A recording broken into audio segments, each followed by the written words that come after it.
Hi, and welcome to another edition of King Crush Thursdays, the series where we highlight and uplift Black men, because frankly, not too many people are doing it. My name is Val Gay, and I am super excited to bring to you this amazing brother. This brother has it all. He's an athlete, he's a lawyer, he's a musician, he can speak Spanish, he's doing a lot, and I want to introduce you now. His name also starts with his name, which is an awesome name, and it's Alexander Dawson IV, also known as Dawson. Hi, Dawson. Welcome. Hey, Val. How you doing? I'm good, thank you. How are you, my brother? Hey, I'm living well. Awesome. That's awesome. So right now, where are you, Dawson? So I'm in the great city of Medellin, Colombia. City of eternal spring, living it up.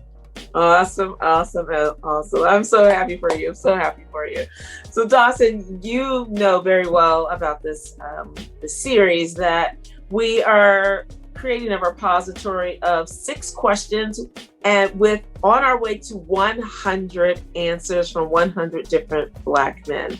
I'm so, because the goal is perhaps one day a young king who may or may not have positive Black male role models in his life can come to this repository, see these same 6 questions, and see how they're answered in 100 different ways, because there are no 2 men are exactly alike, right? And so hopefully within those 100 answers, he would be able to find guidance.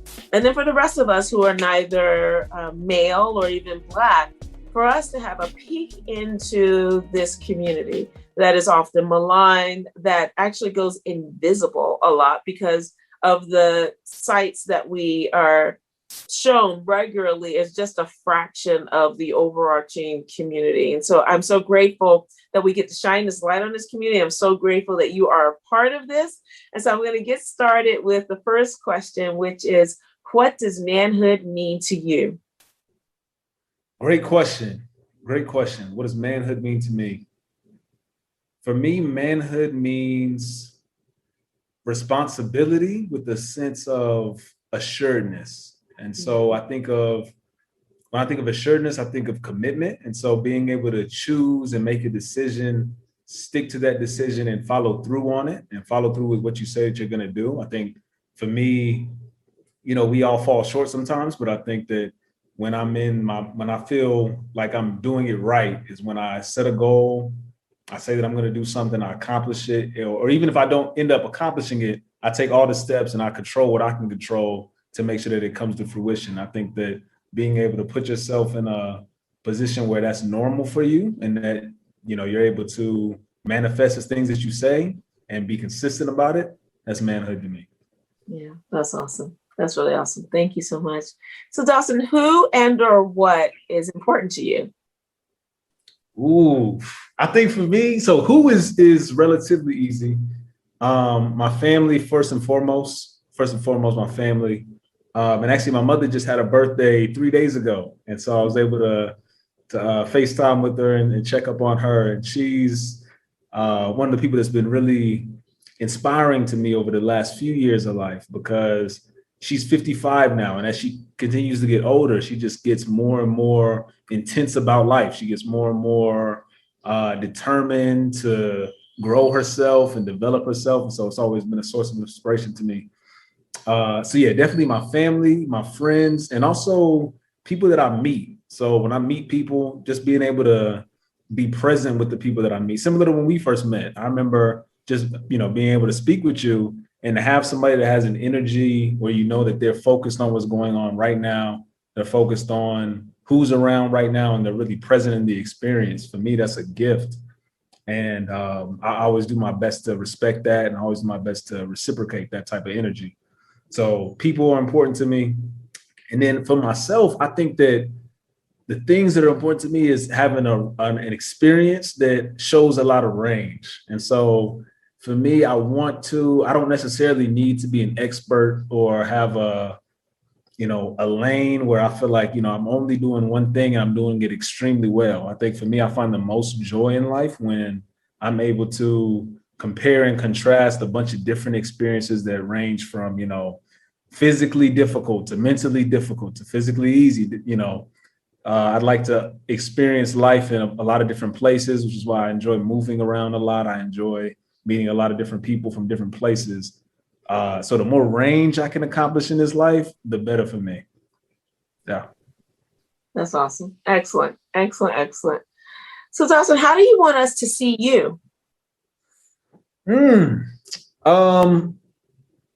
As a generous person, I think somebody that's generous, somebody that views their time with other people and helping other people as valuable, and is able to, I think, encourage other people, especially children. I think that whenever I get the chance to talk to some kids and hopefully just leave them with something that they can latch on to, that's always fun for me.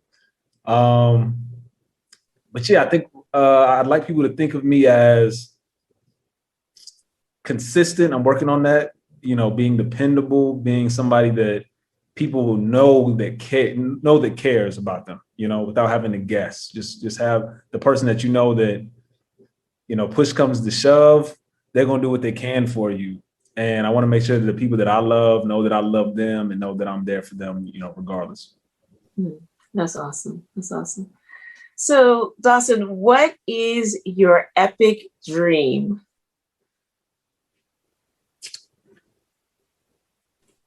Epic dream. Okay, I can tell you the epic day that I'm thinking about.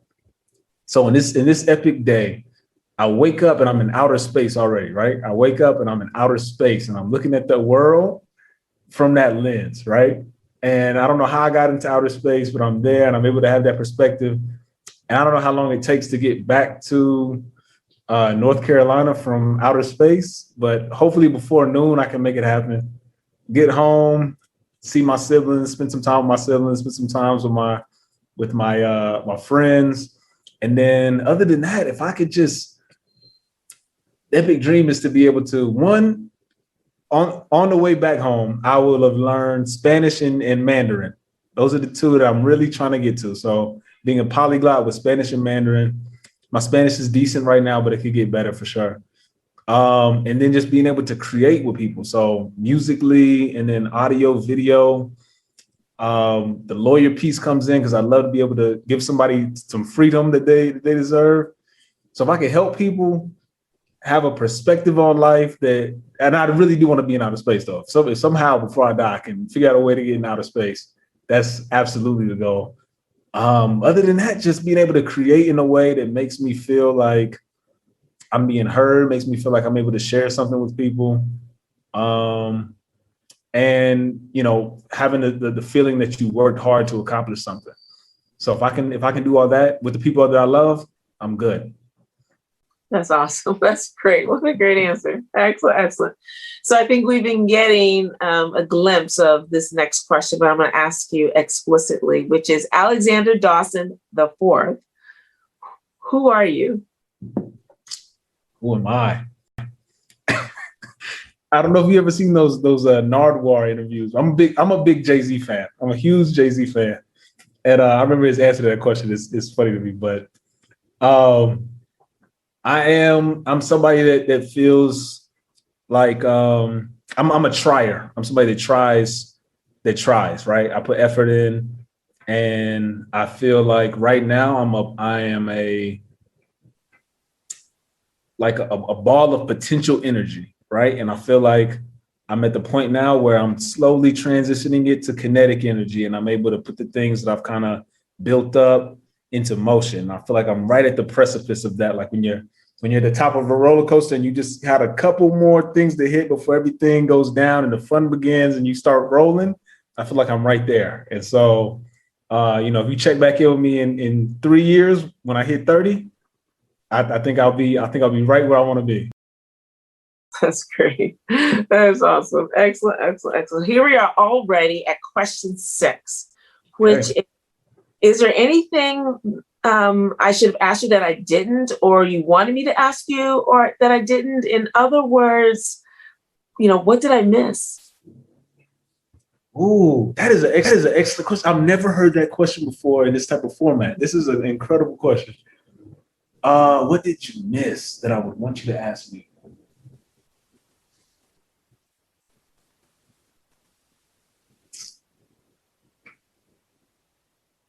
Okay. I think the question would be, what do I need the most? Ooh, What do I need the most right now? Yeah. What do you need the most right now? Let me hear it.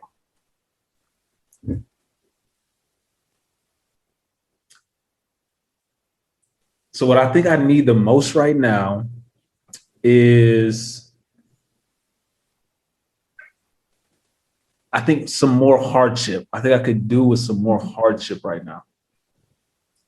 I think it's easy to become comfortable when things are going right. And every now and again, it's nice to get a taste of, what it's like to not be comfortable, And I think it's been a while. I'm learning jujitsu right now. And so when I get into some of those physical positions, it's a good reminder of like how real life is and how uncomfortable it can be, which always prompts you to move. Right. And so I think, some type of hardship, hopefully nothing permanent, nothing that is enough to cause a lot of distress, but enough to really make sure that I keep my head level, and I make sure that I keep the intensity high, because that's the thing. You never want to lose your edge. And I think if you go too long without something to test your edge, it gets a little dangerous. Wow, that I would have never honestly thought that would have come out of you. So that's really incredible, and in some ways so beautiful, because all the crazy things that have been going on in this country, particularly as they have been targeted, frankly, to Black men. I think to hear you say that makes my heart warm, honestly, because that means that you personally are not in the crosshairs the way some of your brothers are, Absolutely. Cousins are, and so that made my heart skip a beat, both happiness for you and sadness for so many who I know are hurting right now, who are angry, who are fearful. I was just talking to a grandmother yesterday who was crying over the death of yet another young Black man at the hands of the police. And she said, I called every male in my family and I told him, please be careful. I told him, if the police stop you, take your hands out of your pocket, just be still, just be careful, just the fear, as she was visibly crying, in her 70s crying. And so I'm grateful that that's not your experience right now. I'm grateful that you are in a place where you are just allowed to wildly grow, which is amazing, that there's no cap on who you are and how you can be in this world. And that's one of the things that I've just really appreciated about you from the very first moment that we met, and we were talking about, the work I'm doing and your work as a lawyer. And I'm just so grateful that you embody all of these different aspects of what a human can and should be. And so I just want to honor you, my king. And I pray that God will continue to grow you and deepen you and expand you beyond your wildest dreams, so that when you make it to space, we're all like, oh my gosh, I know him. Yeah. I'll wave to you, because, the whole roller coaster, I have a hard enough time with roller coasters. I'm not going to outer space, but I will wave, unless the planet is blowing up, and then I'll get on the cap. Problem. I hear you. But I'm just so grateful, Dawson, that you were here with us today. I'm so appreciative. I'm super proud of you. And I can't wait to see and hear about your next chapter. So I thank you so much for being here today. Absolutely. Thank you for having me. And I'm absolutely proud of you too. I know you have big projects happening. It's always good to hear that the train keeps on moving for you. You keep on keeping on. So that's a blessing. You're an inspiration to me. Always. So please continue doing what you're doing, making the impact that you're making. Oh, thank you, Dawson. Thank you so much. And thank you for joining us today. I hope that you enjoyed this interview as much as I have and learned as much as I have. And if there's a positive and successful Black man in your life that you want to see highlighted in this forum, please click the link below or in my bio. We'll take it from there. Now, when I say success, please know that I don't mean what a person does for a living. I really don't care about that. I am really concerned about the content of a person's character, as Dr. King would say, and that the impact that he is having on his community. We need to hear from those brothers. And like I said, we are well on our way to 100. We don't have many more to go. So please sign those folks up now, because we really do want to hear them. And it doesn't matter if they're impacting a nuclear family or a huge community or country. We want everyone in between, because that's who we are, and that's what this body of men are. This everyone. It's all of this. So in the meantime, please stay tuned next week for another amazing king with a great interview to come. And in the meantime, please remember to spread love and have a great day. Thank you so much. And thank you so much, Dawson. That was really awesome. Thank you again. Thank you.